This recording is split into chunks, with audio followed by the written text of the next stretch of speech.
Page 5 now, the liberal mainstream sycophant media and its love affair with Hillary Clinton. Not one, but two major networks are planning TV specials on Mrs. Clinton. And the programs will air just in time for the run-up to the 2016 presidential race. Coincidence? What do you think? Of course, one area these dramas will no doubt gloss over is the former Secretary of State utterly dropping the ball on protecting the U.S. consulate in Benghazi, Libya in 2012. Even today, there are questions being raised. Now, we have no doubt they were terrorists, they were militants, they attacked us, they killed our people. But what was going on and why they were doing what they were doing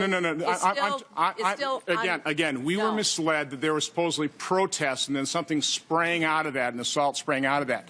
And that was easily ascertained that that was not the fact. And the American people could have known that within days, and they didn't know that. With all due respect, the fact is we had 4 dead Americans. Was it because of a protest, or was it because of guys out for a walk one night who decided they'd go kill some Americans? What difference at this point does it make? Hillary will be placed front and center in specials produced by CNN and NBC. So now the chairman of the Republican National Committee is saying, wait a minute, he is threatening to pull the 2016 GOP presidential primary debates unless the Clinton projects are canceled. Here now, Tea Party Express co-founder Howard Kaloogian. Okay, Reince Priebus is drawing a line in the sand, if you will, but can he pull this one off? Because in a sense, he needs the networks as much as they need him. Perhaps. But frankly, I don't know why they go to CNN at all. I mean, look at what happened last time with Candy Crowley actually weighing in and having a part of the debates, not just moderating, but siding with Obama in a way that actually hurt Romney.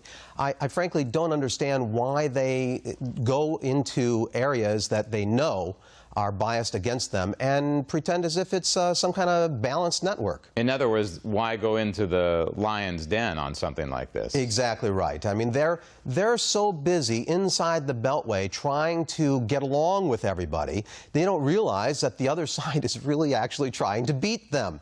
And not only beat them, but make it so that they can never get off the canvas again. So now, does this surprise you at all? It doesn't surprise me that CNN, well, it surprises me a little bit about CNN. But NBC has been so shameless in its biased coverage. We've documented it here many times. Does it surprise you at all that they're doing this just before the run-up to the 2016 presidential race? Could very well be they're trying to make up for how they abandoned Hillary last time around for Barack Obama. But no, actually, I mean, this bias is there. You're right. That's not the surprising part. The surprising part is that it's so blatant.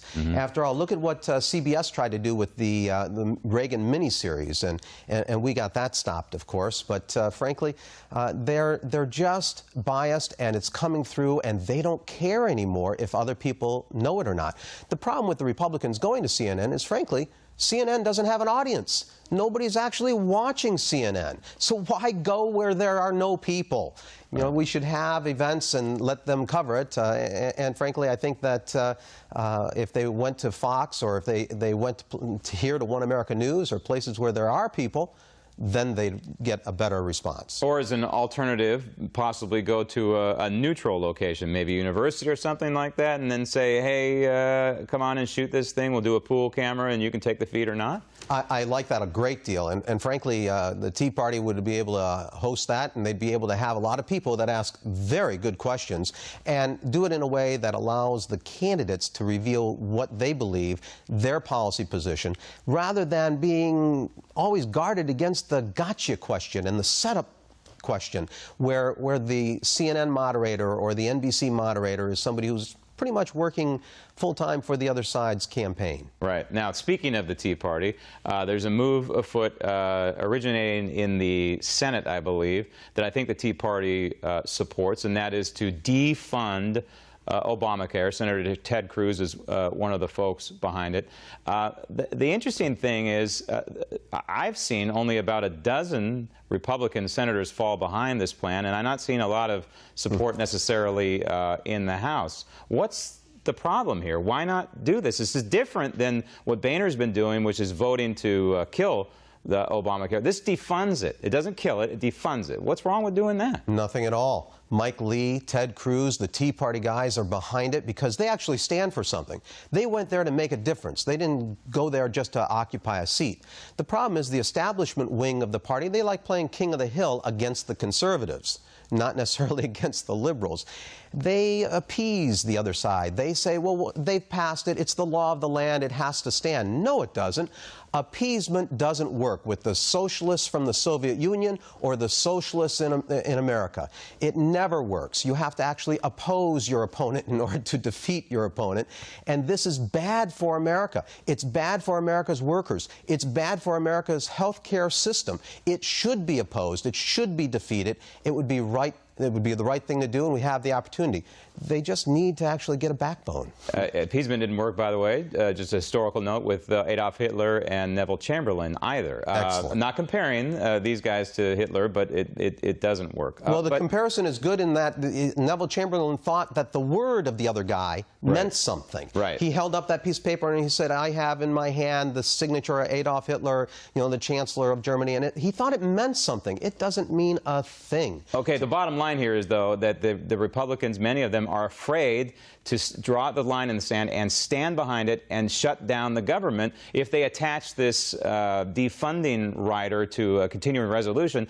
They're afraid to shut down the government and the consequences of that, correct? That's correct, but in fact, they would not be shutting down the government. They could let all of the rest of the government be funded except Obamacare. And then that continuing resolution can go to the White House desk, and so the government has been funded, and the White House can choose whether to veto it or not. Obama's threatened to veto it unless his signature legislation destroying America's health care is funded, but then he would be the one shutting down the government that didn't get signed into law. And I think we pass it again, and you pass it again, and you put it on his desk time and time again. So politically, that's the way to go, it sounds like. I think so. It's just you need to have a backbone. I mean, when I was the chairman of the Recall Gray Davis Committee, the Republican Party in California didn't want to do that. They said, no, let's leave him there, and then we can have him as somebody that we fight against. Well, it's better to defeat your opponent today rather than hope to defeat him in the future, and they didn't have the backbone to support the recall, and so we went ahead and did it anyway, and the people were with us. I think if we find that the Republicans in Congress get the backbone and actually defund Obamacare, the people of America will be with us. Howard, thanks for that insight. Thank you. Coming up next, the biggest scandal to rock Major League Baseball in a century as the Daily Ledger continues.